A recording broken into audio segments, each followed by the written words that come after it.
Ken Squier always described racing as common people doing uncommon deeds.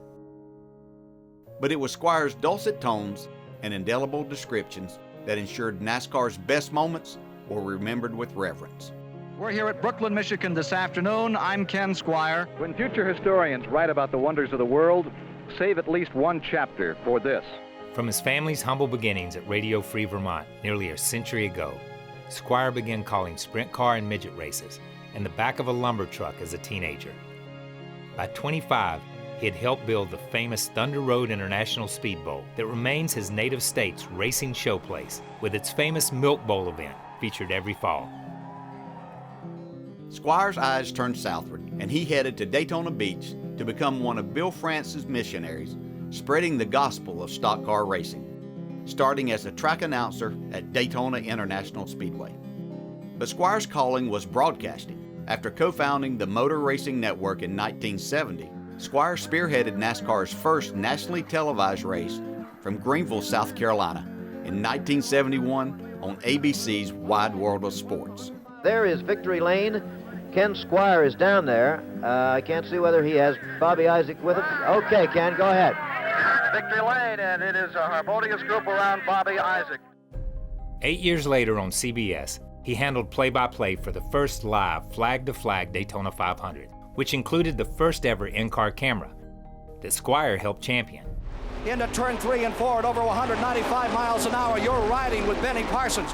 But what many remember is the greatest finish in NASCAR history. It was punctuated by Squier's call. And there's a fight. And there's a fight between Cale Yarborough and Donnie Allison. The tempers overflowing.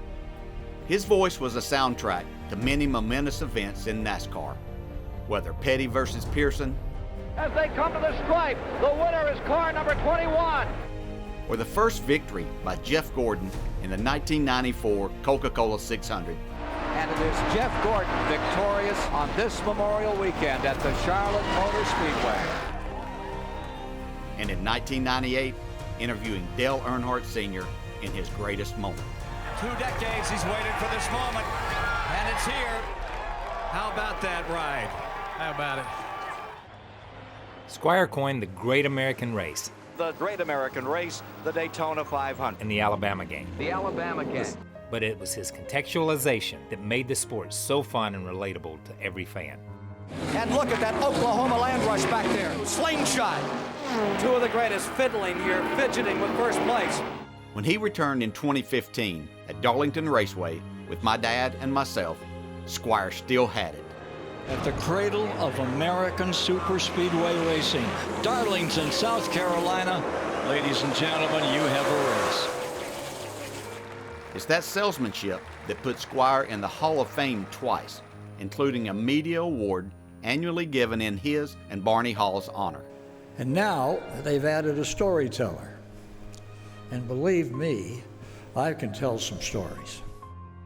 The voice of NASCAR may be gone, but his words will resonate forever.